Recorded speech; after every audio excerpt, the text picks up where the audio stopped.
Well,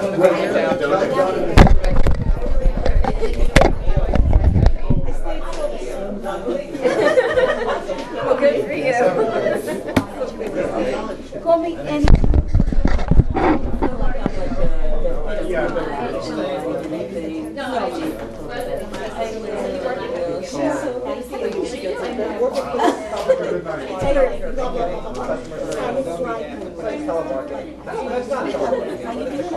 No, it's customer service with unlimited sales. I can see that. Good, I think for them. Yeah.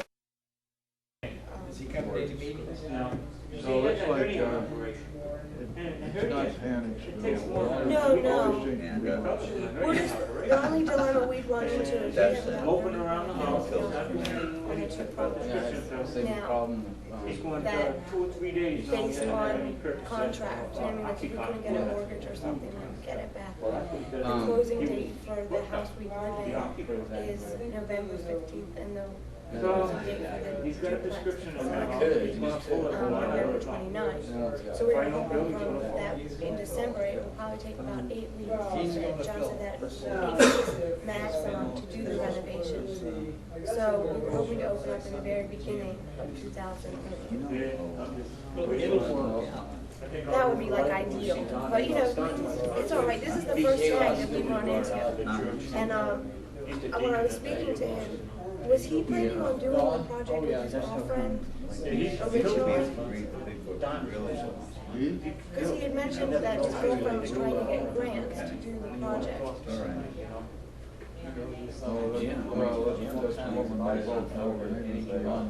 If he picks up the phone, he gives you good advice, but the idea is for him to pick up the phone. If he feels like he's going to isolate, you get a Sherman painting. If I was getting on the story, because he was like, yeah, we were going to do it, and then we couldn't get the money, and then Jim said he found you guys, and you know, most of it was positive. I just was He's had worried. an interest in the place for quite a while because I've been trying to. That's what he said, and I just wanted to make sure, like, I know we haven't hired you yet. He's got no interest in it as far as Gianna's concerned, but he has a definite interest in Getting it up and going. And he's promised to be a part of it. Excellent. And I think too, like, I know we haven't hired him, but you know, it's understood, like, we definitely would go with him, you know, no one else, and we want him to do it, and as a general contractor. Well, he's the best in town, and he's got a direct interest, and he's also promised me that he will do it at a substantially reduced rate, so I don't know what that means. Well, did you ever discuss the $50,000 in renovations? Okay, so most likely, even though We came to the conclusion it would be somewhere between 50 and 55. So which antidepressant you take? as long as we're right in that ballpark, Oh, still in that one? we'll be fine. As long as I like, you know, sort of start, we just want to make sure that we can Well, I mean, I'm not using them. that was, Probably on a higher dosage. we thought probably on the high end. I've done it. But obviously, I took it for 12 years. Yeah. And then once you get off, you can't take it anymore. No, it just Right. wasn't working. Because he said even with the new septic, we should stay in that range because of the way we placed everything. Well, I don't know. As far as you can do. That 20 milligram is the lowest amount. I just took 5 of them. Yeah. See, I took 5 20 milligrams, so you just take one, so save your life. Hey, it's fine with me. It would save me money. I'd be happy. I'd be happy to give Well, it that's to you. really nice, I paid for it. I mean, you know. Parents. He had a hard time So I just, getting those in there. Right. He'll get out of I the told him, I think I started on He goes out towards time and everything else when and my heart was pounding so much I couldn't sleep, so. Oh, really? Start low and then go I'm high. just giving you 80 Really milligrams? beautiful building. I saw this Patty had brought over the plans of homes he's gonna build, and they're just Oh, my gorgeous. God. He does really good. Oh, my God, Jim. So this How guy are didn't you? know anything, and I didn't tell him. Good to meet you. So, Did we miss you last week? yeah, No, I was here.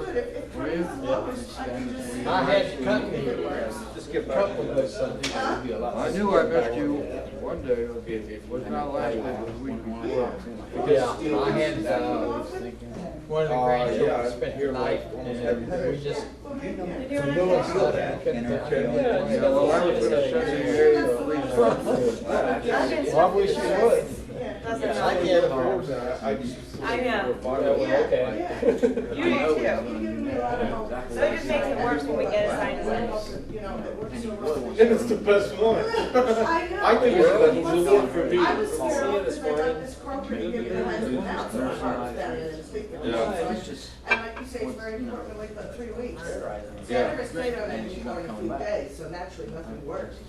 For me, it was actually about 3.5. Yeah, that's good. Yeah, I like that. I'll see you maybe tomorrow then. Okay. Yeah. I just have to use all the. Smooth, son, smooth. I go to this meeting. The 12:15. Everything's good. Yeah, that would be great. If I go to the 12:15 meeting, I'll bring them with me. Yeah. I'll just put them in And there. if you don't, then just bring them next time. I'm here almost every day. Okay. How you Okay. feeling? Feeling good? Yeah, I'll be 36. Where's that? Because I'm not using Well, them, I go all day and yesterday. it's gonna cost, you know, Oh, they're it's so expensive. expensive. They're beautiful Oh, down there. Oh, I'm taking cholesterol. I can't wait to get Which a costs little so know, much, boat. and I I know. Get out don't there know. on the. I really had in mind to Yeah, live I down get- there I this know. I can after get time. sandals probably from my doctor. Just do business stuff. Get Yeah, going, you you can can't get do it. sandals. Yeah. up there. But, Are you tied up with that for another half a year or so? Who knows, huh? those fastest make so much money. Well, It's coming if around it us. gets goes, I'll be. They really do. Yeah. Yeah. That's I'll why I be don't involved. know. That's Well, I don't money know. is what they want, the medicine. I hope that's not true. They go to the moon, they could have cured. So you it. have Yeah. Yeah, 'cause if they Do you want have an office manager there now who It's a shame. Yeah, Yeah. keeps everything in shape? actually, he's highly overqualified. Yeah, is he a trainer for the phones or? No, this guy, he's got a degree in management. I don't know, I didn't Real get smart used to guy. it fast enough. I Knows all about computers and that stuff. And he's just doing everything office-wise. Right, you're doing the training. Well, I do a little training, but mostly I'm doing work with the people in Montana and with the Baby Bell people and people in San Diego who do the software Right. and coordinating with the people in Allendale and working with the lawyer and I somehow telling knew him that. what to do because you gotta, And they were paying we need his in my stamp of approval. I did all of the, put together the complete business plan and also the complete statement and pro forma. Excuse me, there's a lady on the phone wants to get here. I really can't give her detailed instructions. my past experience. How you doing today, Jim? I'm feeling good. I'm Bob. How you doing? Pretty good. All right, all right, good. I like this meeting. Yeah, we have some fun, don't we? It's a really nice group too. Oh, yeah. How long have you been doing this particular meeting? Oh, Real good. did the steps first. I don't know, I guess it's been probably 9 months or more. You know, maybe close to a year. I did steps here first at 7 o'clock in the morning. And then I don't know. My question, I guess, was when you finish it, can you start over again? Well, something will happen along that line, I can guarantee you that. Okay. That's a ways down the road. Yeah. Probably another year. Good morning, ladies. Yeah, college, I watch college. My son plays, beginners. Is this okay? On the end or do you want to? No, the reason I resigned.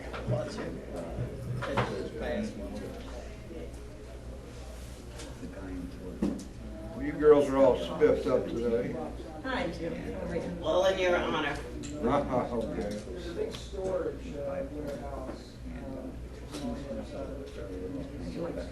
Oh, God, I'm so glad you brought that. I was thinking about. Yes, I love some coffee. My housekeeper. So, every. The only way I put together the whole financial projection, cash flow, profit and loss statement, capital acquisition, budgets for the first 3 years. And I got a CPA who's been hanging around the fringes there. Got him to explain it all to him. We put it on a word processor, and I got him to certify. Oh, yeah. So it's, So now you say, whoa, wait a second, look, we got a CPA on it. You can talk to him about that. I don't know. A little No, strange. I don't blame you. Whatever it's it was. Well, I business. know, but I have a basic swing. You got some, that's good though. Out there, getting Burl, investors now, right? going now? I get mad. Over here. It's funny. Hi. So I get the presents real fast. But they don't, I'm on Little like. Gene is coming alive and they're in person. Oh, yeah. Really good to He's a nice, really good lad. see. Good people. It's A been. lot of really nice people around this joint. Yeah. I enjoyed meeting you. I enjoy the people here. Hello, Good morning. how you doing? How are you feeling today? I'm feeling good. How you feeling? Somebody said that? Well, I don't know. I can't figure out what those pillows are doing. Might just as well. What's that? It's here for the 11, but I heard your meeting is so good, I'm gonna stay. Well, we're glad to have you. That's wonderful. Oh, the bagel place. I guess you have other plans. Larry's We've charged been, me double what she said she was gonna do. siphoning off the 11 o'clock. I Been siphoning off siphoning off the, called her, she said. 7 o'clock over at the bottom line. We got about half. Well, those two ladies are pretty weak. Get like sandwiches, to the sandwich. Well, I guess it's not too surprising. So, I think Jim. Hi Jim, I'm Lori. I think I was here once. This is Paul. Paul, that's Lori. She said just instead of children. Oh, I just saw, so the best thing, I saw a kid that, I know his aunt, since way before he was born, his aunt and I grew up together. Oh, yeah? He just got into one of the programs here. Oh, Thank God. And well, so I saw him, he's got 25 days. Oh, yeah? let's hope the miracle sticks with him. I don't know. Are you correct? It's like a really nice. It's very, Yeah. it's like reading. I'm headed out here. Take care, all right? Very beautiful shoes. Thank you.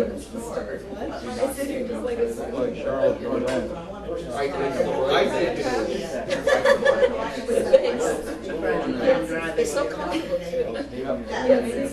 I get so tired of looking at those clothes. How many we taking? Maybe we're good? Yeah, they're Really ugly. Yeah, something like that. Because it's always. Even on very dressy shoes. I know, I have a couple, and you know what, I've start- heard them I for the start off at longest 20, time, so I think they're so ugly, I was like, even thinner, you know, like very, I'm actually They're dressed.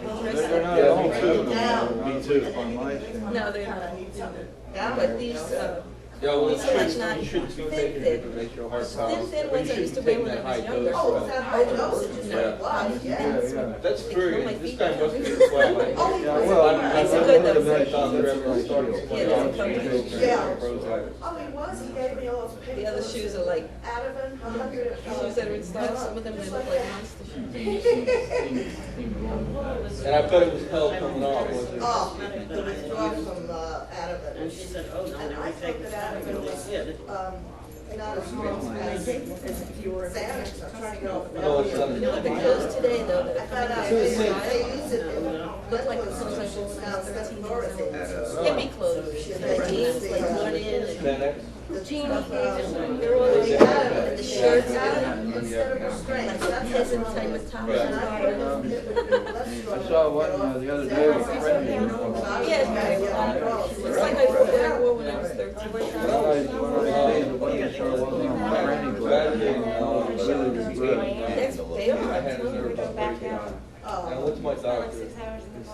It's the same, you know, Yeah. It's good just to be I here. didn't feel anything. 3 weeks started feeling a little bit different. Like right at the Bring back the new look as I far remember I was driving my car and I just started laughing. as mid cap, straight skirts. I would do anything. I like that too. Bobby socks. Taking patterns. You like that? It's okay. And the same thing. It kind of makes I like me feel, smart outfits, like on what's the women. date? I have a like a long straight skirt and I like But, fitted you know, I jackets. love the comparison. I like You that. know, I've tried this about, I haven't I'm a tried singer. Alexa. What? I'm a singer. How are you? Yeah. I get dressed up. And I will. Weekends is holidays. Well, I used to get dressed up.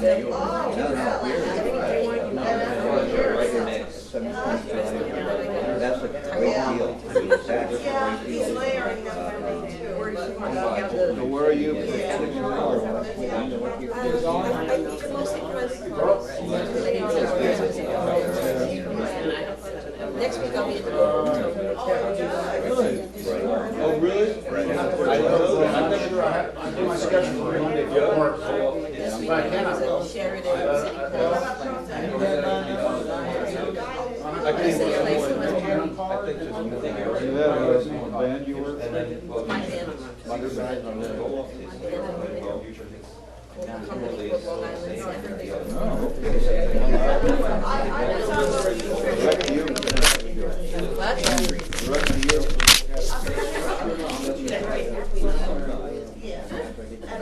Seven pieces most time. Two horns and a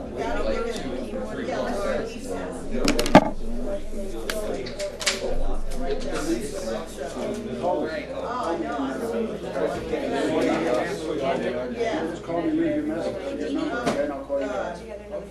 I'm not there. I'm not gonna be there. I usually set my appointments on Monday. Everything. No, I'm not.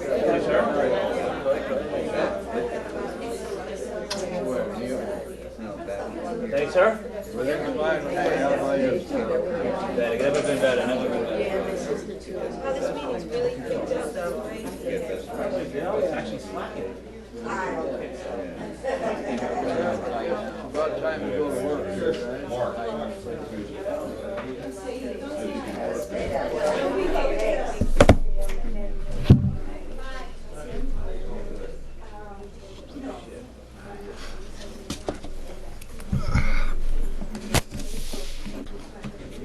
Two minutes yet, Tommy. Hello, Bob.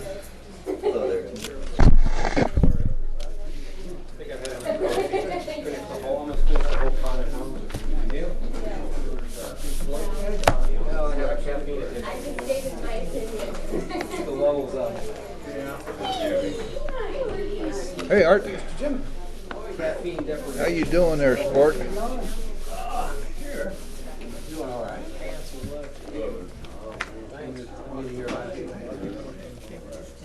Full moon out there. I can see what you're talking about. Wow.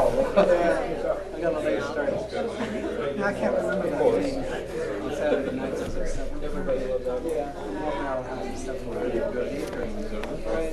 I said, oh, I'm 35, 29. Yeah.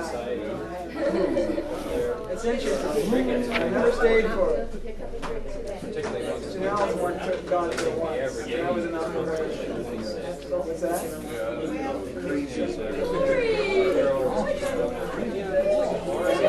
Can you imagine? I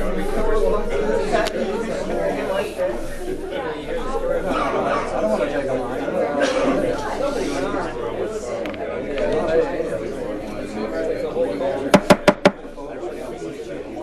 Good morning, everybody. Say good morning. Thank you. I want to welcome you to the Freedom Group of Alcoholics Anonymous.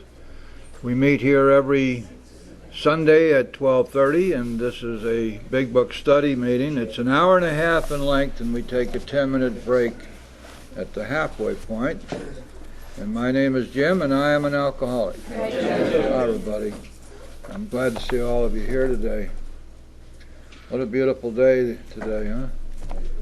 Gosh, this is Chamber of Commerce weather. Let's see. Shall we join together in a moment of silent meditation, and we'll say the Serenity Prayer together? Thank you. Serenity Prayer. God, grant me the serenity to accept the things I cannot change, courage to change the things I can, and wisdom to know the difference. Amen. And then we like to do in unison and a cappella as one group the definition of AA. So are we ready? Alcoholics Anonymous is a fellowship of men and women who share their experience, strength, and hope with each other. They may solve their common problem and help others recover from alcoholism. The only requirement for membership is a desire to stop drinking. And there are no dues or fees for a membership. We are self-supporting through our own contributions. And AA is not allied with any sect, denomination, politics, organization, or institution. Does not wish to engage in any controversy. Neither endorses nor opposes any causes. Our primary purpose is to stay sober and help other alcoholics to achieve sobriety. Very well done. That was beautiful. We have anyone visiting with us today from out of town or other groups or outer space who would like to? Yes, in the back.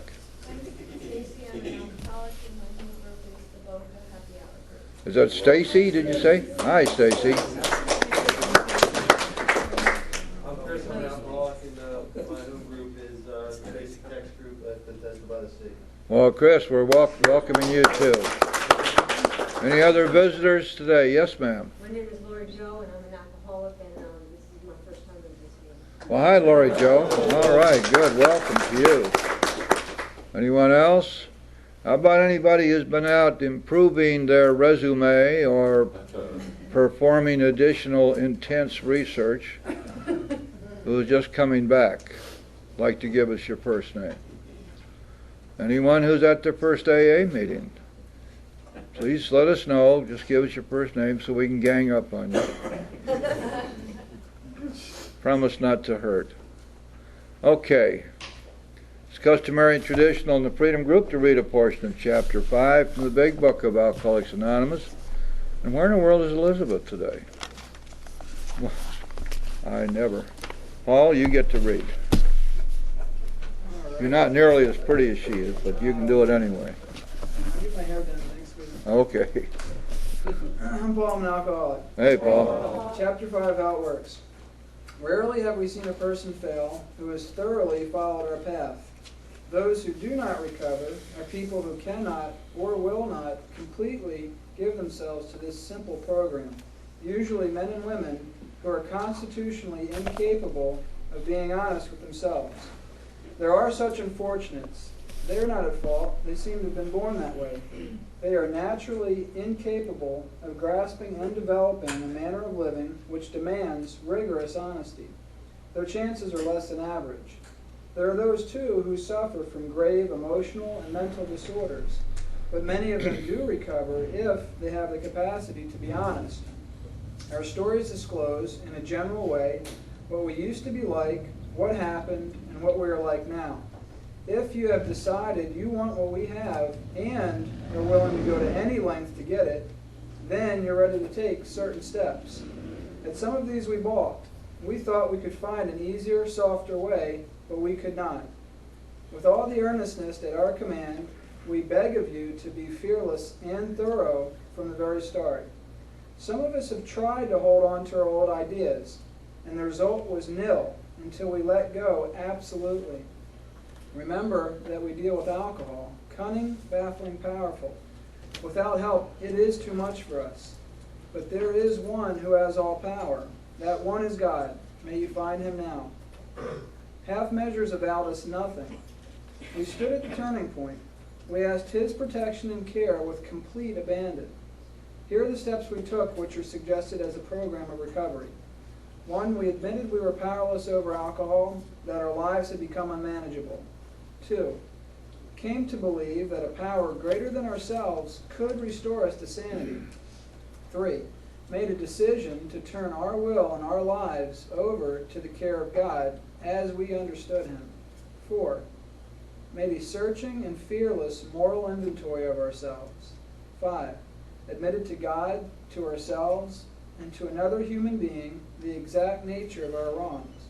6, we're entirely ready to have God remove all these defects of character. 7, humbly asked Him to remove our shortcomings. 8, made a list of all persons we had harmed and became willing to make amends to them all. 9, made direct amends to such people wherever possible, except when to do so would injure them or others. 10, continued to take personal inventory, and when we were wrong, promptly admitted it. 11, sought through prayer and meditation to improve our conscious contact with God as we understood Him, praying only for knowledge of His will for us and the power to carry that out. 12, having had a spiritual awakening as the result of these steps, we tried to carry this message to alcoholics and to practice these principles in all our affairs. Many of us exclaimed, "What an order! I can't go through with it." Do not be discouraged. No one among us has been able to maintain anything like perfect adherence to these principles. We are not saints. The point is that we are willing to grow along spiritual lines. The principles we have set down are guides to progress. We claim spiritual progress rather than spiritual perfection. Our description of the alcoholic, the chapter to the agnostic, and our personal ventures before and after make clear 3 pertinent ideas. A, that we were alcoholic and could not manage our own lives. B, that probably no human power could have relieved our alcoholism. C, that God could have if we sought. Pretty good chorus. That's all right. All right.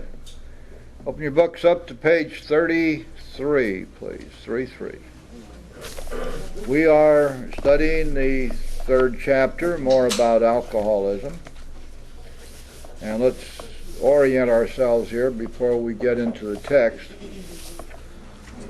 The 3rd chapter, more about alcoholism, is really broken down into 2 parts. It's not that real obvious, but it is there.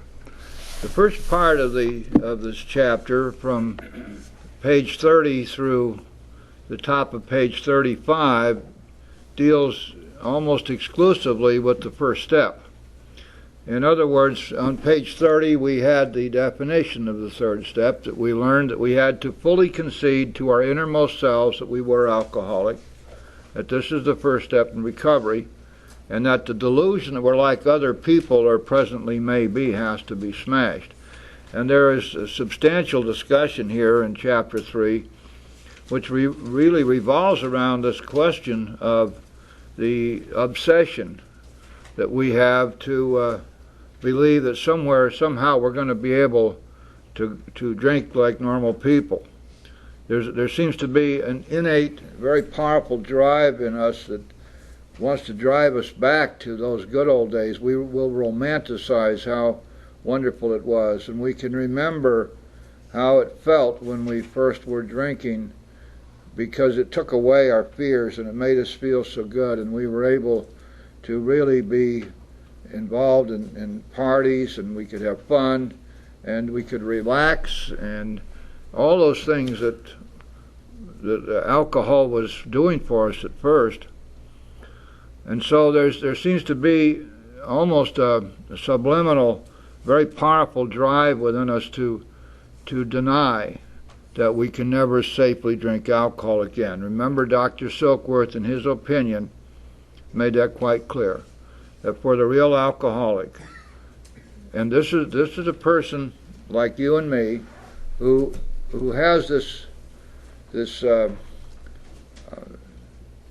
allergic reaction. Our bodies are unable to tolerate alcohol, and in any form, in any amount. And when we ingest alcohol, it sets off this craving that is so powerful that after a while we're totally unable to withstand it. We have no power over it.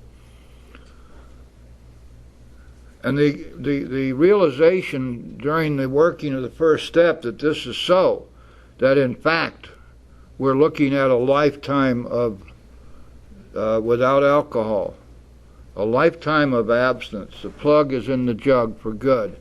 This is a bit more than many people can actually handle, and many get very angry about this. You took away my bottle. How dare you do that? This was something that I counted upon. And how can I live my life without being able to at least have a drink now and then? And so to get past this obsession that we can ever at any time drink as normal people, Big Book spends a lot of time doing that. Last week, you remember that we read the story of the man who was an alcoholic, and at the age of 30 he was in business, and he realized that he had to stop drinking or he would never be successful, and he managed to stop. He had promised himself that as soon as he retired he'd be able to drink again, and he did. He stayed sober, that is, he stayed abstinent for 25 years. And when he had retired, at that point, many things were going on in his head. You can just imagine, well, look, I've stayed sober for 25 years. I promised myself when I retired I'd be able to drink again and have fun with alcohol, and I've earned it. And this business of I've earned the right to drink. I've put in my time. And so many people who are around here for a while, somehow or another that thought begins to seep in. He drank, and within a couple of 3 years he was dead. And it didn't take very long for the alcohol to have him going back and forth to hospitals and asylums. Because obviously the disease was progressing at the same time that he was sober. I think I mentioned to you last week that I've seen examples of this where people were abstinent until in their 30s or 40s. And when they commenced drinking, within a year they would be hopeless, helpless alcoholics, totally devastated by the booze. And this, of course, is what happened to this guy. Now, there's a danger in this scenario because it might lead people to think that they too can stop as he did. The Big Book says he was an extraordinary man, and I agree with that. However, I have seen people stay sober, that is, stay dry, for long periods of time on things like a yearly pledge, going to church once a year and taking the pledge, taking the oath. I know one guy who did that for 10 years, and he was one miserable guy, I'm telling you, walking around with untreated alcoholism all that time, and finally the explosion came, and he was dead within 3 months. I knew another person who stayed sober on this philosophy: there are no big deals.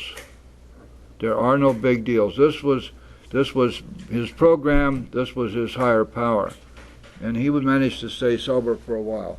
But for most of us, this is not going to be so. And the Big Book wants to make clear that we don't accept this guy who stayed dry for 25 years as being indicative of what most of us are able to do. But the real lesson here is that this man was an alcoholic, and the fact that he stayed dry didn't do anything about his alcoholism except it got worse. That is, it was progressing within him. Now, top of page 33. Oh, and by the way, I meant to finish this. The other part of this third chapter is where we're getting into this very shortly now. The other part of this third chapter deals with a subject which is applicable to the second step.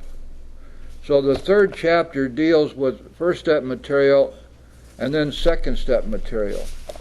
Remember that in the second step we're going to come to believe that a power greater than ourselves can restore us to sanity.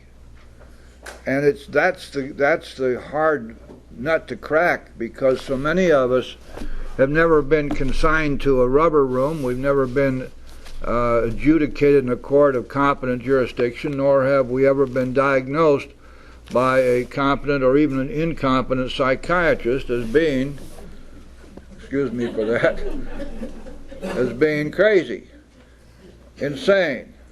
Now, of course, if we've been to treatment centers lately, they like to load us up with meds because that way they get paid.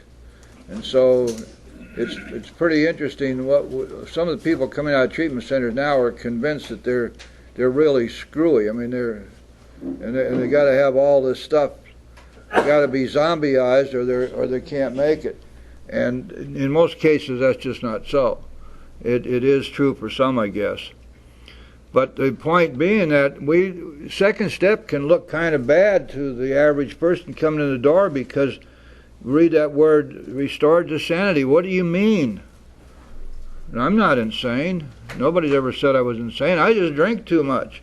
Oh, sure, I have problem not drinking even when I try to. I still do drink, and I drink in spite of the fact I know what's going to happen to me, but don't tell me that's insanity. Why do I need to be restored to sanity? Now, this last part of the third chapter deals with that subject with 3 stories. 2 of the stories are real. They deal with real people, Jim and Fred. And then there is an allegory, which Bill loved allegories, and the allegory of the jaywalker. So we're going to get into that, at least probably some of it today. But I wanted to alert you that a big part of the lesson in the third chapter has to do with defining and illustrating the insanity of that first drink. There's a couple of other things that we're going to learn in this last half of the chapter as well. And these 2 things will kind of, what they do is they run contrary to much of common modern wisdom around AA. 2 things we're going to learn. One is that fear, especially fear of the consequences of our next drink, will not keep us sober. And the other is that self-knowledge will not keep us sober. Self-knowledge and fear don't keep us sober. Well, that's obvious, isn't it, if we go back to the basics? What are the basics? The basics are that we are powerless over a deadly, incurable disease, and we have to put God between us and the booze if we are to recover. A higher power. Most of us call God. Because we have no choice. We're going to get on a spiritual path or else. And all these human solutions are useless to us. They might be fine for people who just have a little mental aberration here and there, or maybe they pick their nose too much or something. But that has nothing to do with the release from the disease of alcoholism. We have a spiritual solution, period. And so we're going to learn that some of the modern theories, especially the theories of the human solutionists, simply don't work with us. You can't scare us into sobriety. And you can't psychoanalyze us into sobriety. Self-knowledge just doesn't work. Aha, you say, well, wait a second. How can that be? Look at our 4th step. I say, right. Sure. Our 4th step is designed specifically for us to find out about ourselves, isn't it? We get to find out what our present reality is. We get to find out all those things that are blocking us from God, the fear, dishonesty, selfishness, and resentment. We get to nail those down tight. Widescreen, Technicolor, Stereophonic, and Dolby. There is no doubt about it. It's right there in front of us. And we're going to gain through that fourth step all this knowledge about ourselves. But then, we're going to take all this knowledge and we're going to go over here to the fifth step. And here we're going to be involving ourselves in a highly spiritual exercise wherein we admit what we have found about ourselves to another human being. And that's the difference. Not only that, but once we have identified the problems and we have gained all this knowledge and we have admitted all of this to God, ourselves, especially to another human being in our fifth step, we will then take all this that we have learned and we will go to God with it, and we will ask Him to remove from us those things in us which are blocking us from Him. And we will also have determined as a part of our fourth and fifth steps exactly what we have done which harms others and for which it is necessary for us to make an amends. And in our ninth step we will do that, and as the process of this goes on, all our self-knowledge then is put to work. See, it doesn't do a particle of good if I know all about myself, I do nothing with it. It's the same thing as faith without works is dead. It makes no difference how much faith I have if I don't use it. If I'm not willing to trust God in actuality, in my actions, in my way of living, what good is faith? If I'm not willing to take the knowledge I've learned about myself and use it and put it to work and use it to progress spiritually and to be freed from the things that block me from God, what good was it for me to learn all about myself? And this is what they found. Good illustration. Remember we talked about Harold, what's his name? It'll come to me. This gentleman who went to, what's his name? Roland Hazard. Roland Hazard. I wanted to say Roland Razard, but it didn't work. Roland Hazard went and spent a year with Dr. Young over there in Switzerland. He came back to the United States, knew everything about himself. And he was cured. He wasn't going to drink again. After all, he knew so much about himself, there's no doubt that he wouldn't do that. Within a couple of months, he was drunk. When he went back to see Dr. Young again, Dr. Young said, "I'm sorry, son, but we just reached the end of the road with you. You are a chronic, hopeless, helpless alcoholic, and I can't help you. It doesn't matter how much knowledge you have about yourself until you have a spiritual awakening, until you have a complete psychic change, nobody can help you. And the help has to come from a higher power, not from me." Well, they learned all of this, and of course Roland was one of the guys right at the beginning of all of this fellowship being put together. So it's no secret, and if we're studying the history and if we pay attention to the big book, we know this already. But the problem is there's so many folks who hang out in these rooms don't read the book, and if they do, they don't understand it, and even if they understand it, they're not willing to accept it. That somehow or another we've got to cling to these ideas that are bandied about in here, that we're going to stay sober because we're afraid of the consequences of drinking. All the stuff about keeping it green and remembering the last drunk. And I mean, that's all that is. It's an appeal to fear, the fear of the consequences of the next drink. And it does not work. And the people who are insistent upon spreading their entire life history in front of the group at every occasion, the meetings which are basically Problems Anonymous, where everybody lays off their troubles on everybody else. And so what? We don't have relief from that. We may feel better for a little while, but somehow or another we've gotten the idea that human solutions like that will work. That if I don't open my mouth, I'll open the bottle. That I'm entitled to my feelings. Nobody's disputed that. But how about taking your feelings to your spiritual advisor and sitting down with her and seeing what can happen in private, because that's exactly the way this program is designed to work, one-on-one. Maybe it would be better if once in a while, at least in our meetings, we talked about recovery. We talked about how we recover. maybe it's a good idea if we talked about God, the big book, and the steps. Because after all, what are we here for if it isn't to recover? If we want to be an encounter group, we don't have to be an AA for that. Just food for thought. I know I'm an old alligator type guy, and I'm a big book thumper and all that, and you guys have gotten used to me, I hope. But I believe this stuff absolutely, and I believe it and I live it, and I know that what I'm saying is what I've experienced, so that's what I'm going to pass along to you. Let's go to the top of page 33 now. This is talking about the guy who stayed sober for 25 years and then drank and died. This case contains a powerful lesson. Most of us have believed that if we remain sober for a long stretch, we could thereafter drink normally.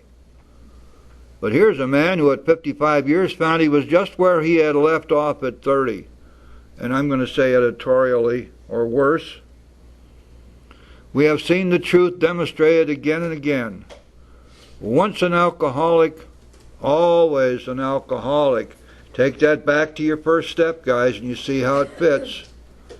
Remember, we learned that we had to fully concede to our innermost selves that we were alcoholic. This is the first step in sobriety. The obsession that we are like other people, or presently may be, has to be smashed. Once an alcoholic, always an alcoholic. This is basic stuff, and it's the truth. Commencing to drink after a period of sobriety, we are in short time as bad as ever. If we're planning to stop drinking, there must be no reservation of any kind directly to the first step, isn't it? We talked about this last week. The first step means I have admitted my alcoholism and I have accepted the fact I can never safely drink alcohol again the rest of my life with no reservations of any kind. And without that, the first step is ineffective.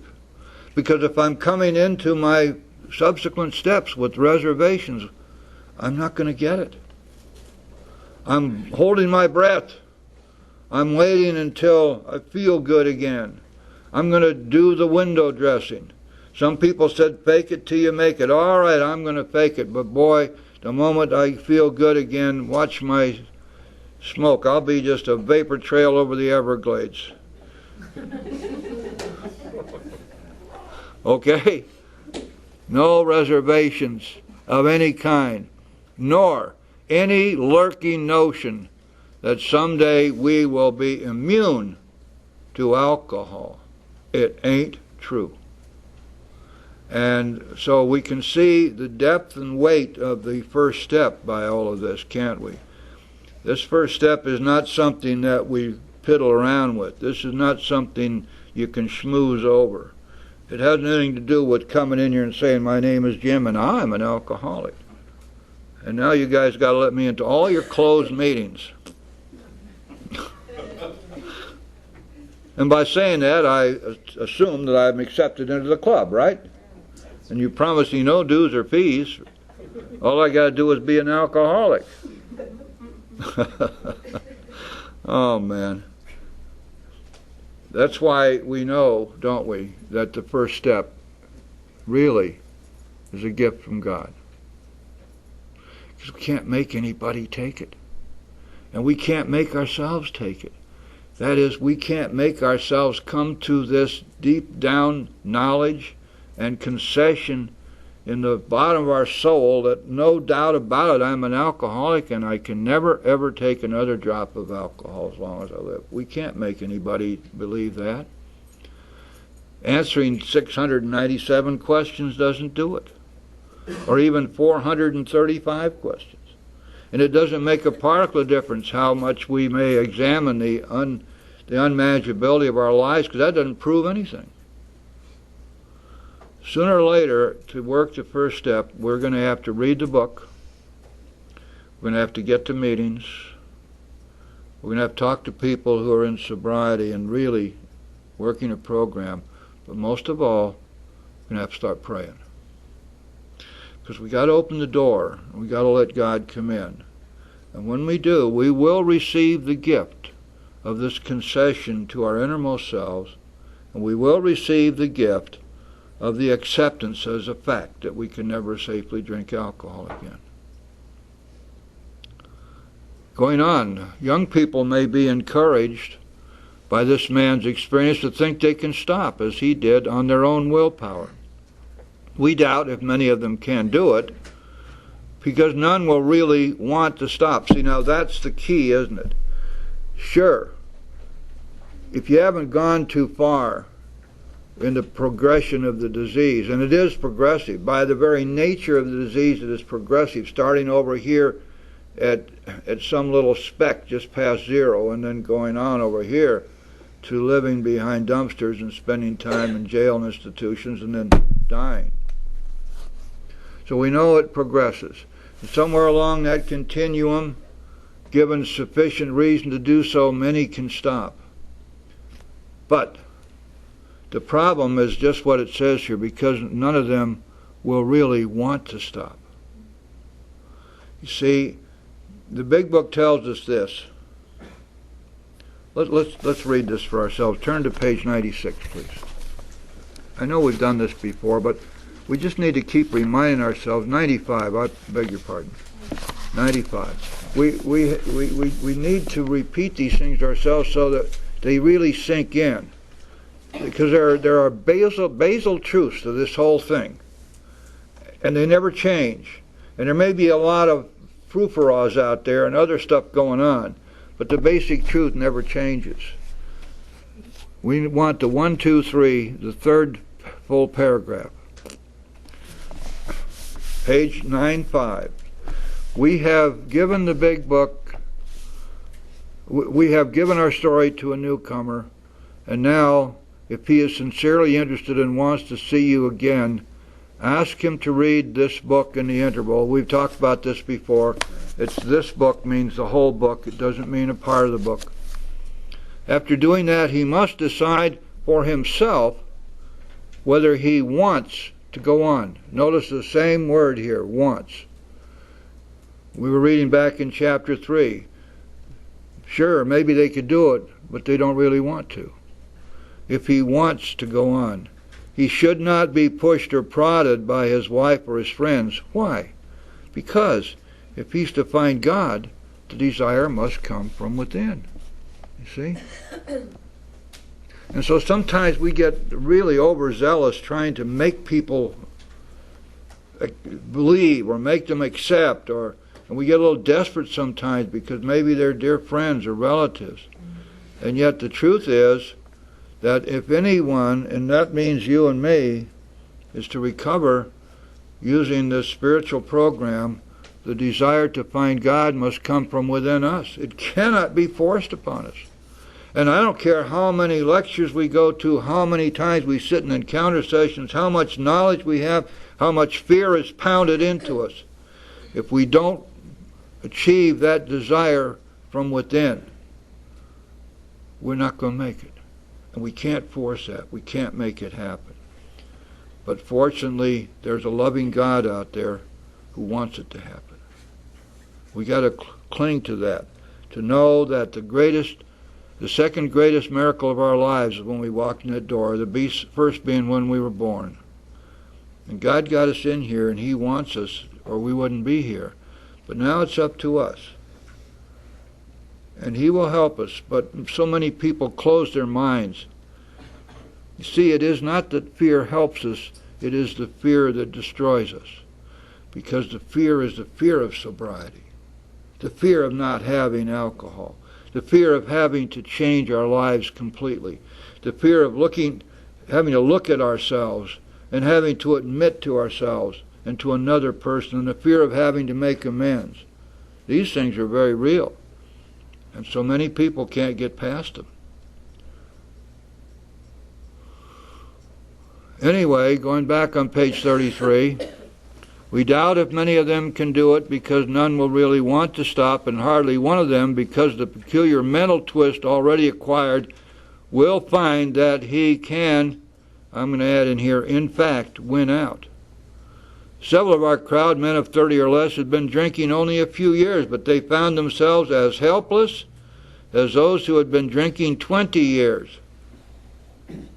I think I shared with you that the youngest person I've ever taken through the steps was 8 years old. And she had been fed alcohol from the time she was a tiny baby because her parents used it to keep her quiet. She was a full-fledged alcoholic at the age of 8. She's now 30 years old and 22 years sober. Can you imagine? Gee, she can get a 70-year chip.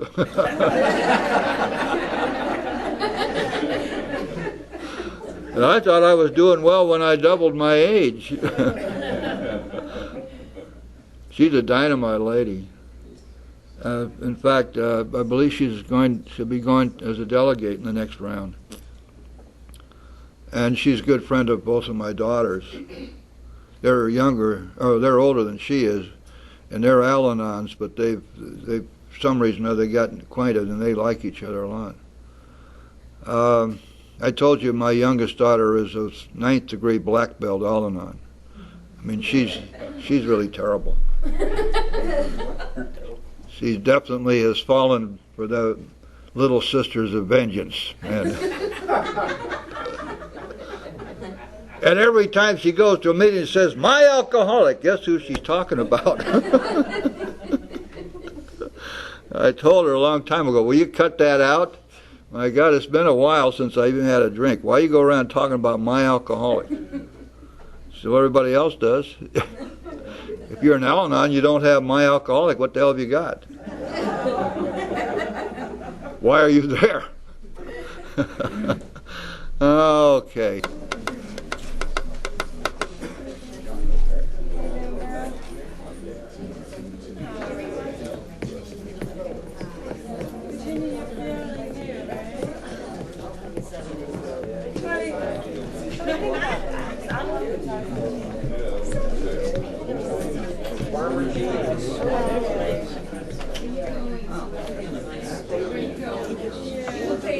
Hello, sweetheart. Hello.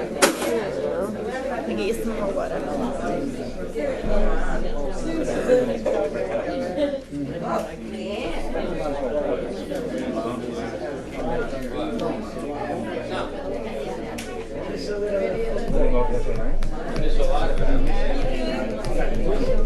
Complaining about it.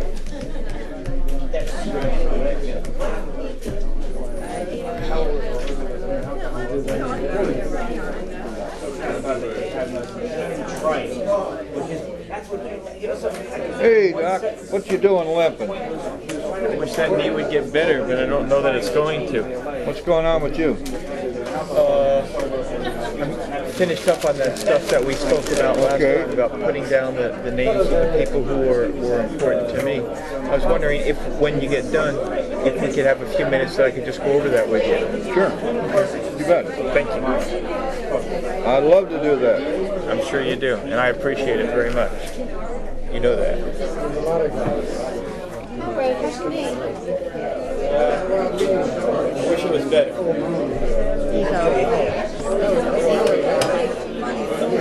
That's my compass big book friend, right? Love you, baby. I love you too. I have no problem with it.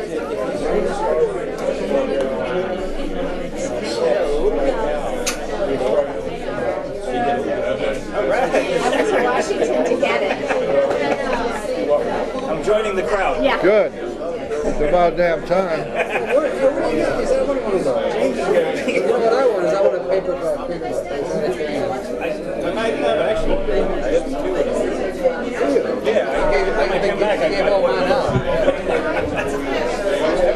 Every time I come back, I buy a new book. I got a few of them. That was did that reading. The music, at least from the meeting, and then it really wasn't an AA meeting. The person asked the question, and everybody just went right on over, and that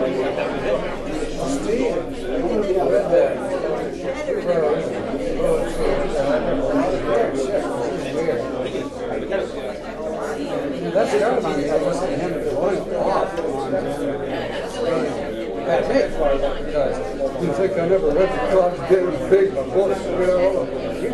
driving back and forth. I ignored it.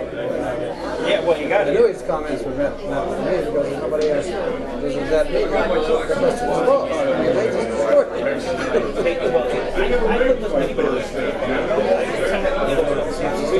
it. All the other chairs. Yeah, I got one of those things. You're right, don't it's not only me. How could they make something like that? It's like a torture, it's a torture chair. It's about $3 a month. You have to have a pain. That's a good one.